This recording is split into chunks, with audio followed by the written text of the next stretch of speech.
खरातची सोलापुरात जमिनीची खरेदी. पुणे, रविवार 12 एप्रिल 2026. पान नंबर 6. सोलापूर. बंधू अशोक खरात व त्याची पत्नी कल्पना खरात यांनी उत्तर सोलापूर तालुक्यात जमीन खरेदी केल्याची बाब उघडकीस आली.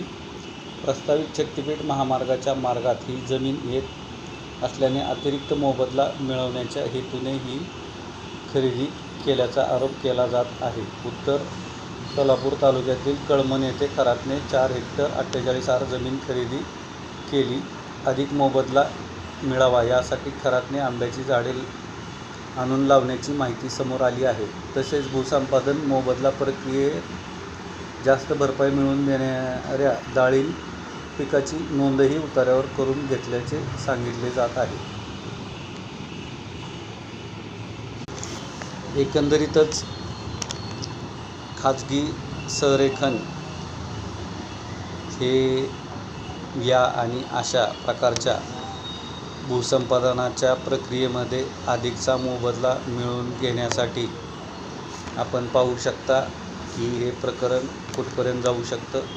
कुणाच्या ध्यानीमनीही नसेल की शक्तिपीठवरती तथाकथित बंधूचं काही संदर्भ लागतील. पण सत्य आहे,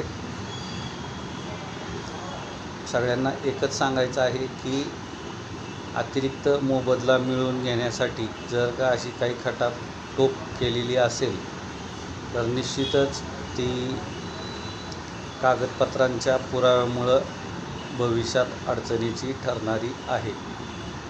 सदरील बंधू प्रकरण हा फक्त ह्या हिमनगाचं टोक आहे.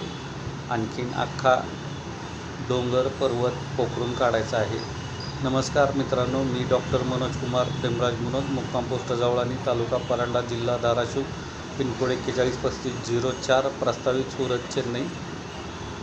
बाधित लाभार्थी गाव परिसर कुटुंब म्हणाल तरी काय हरकत नाही.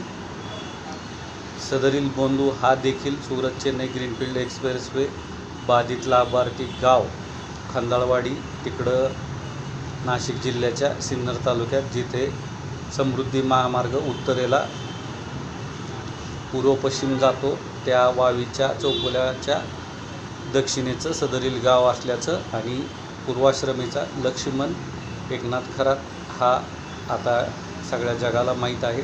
एकंदरीतच भूसंपादन आणि त्याच्या पार्श्वभूमीवरती घोटाळे हा आपला आरोप सिद्ध झालेला आहे क्रमशः.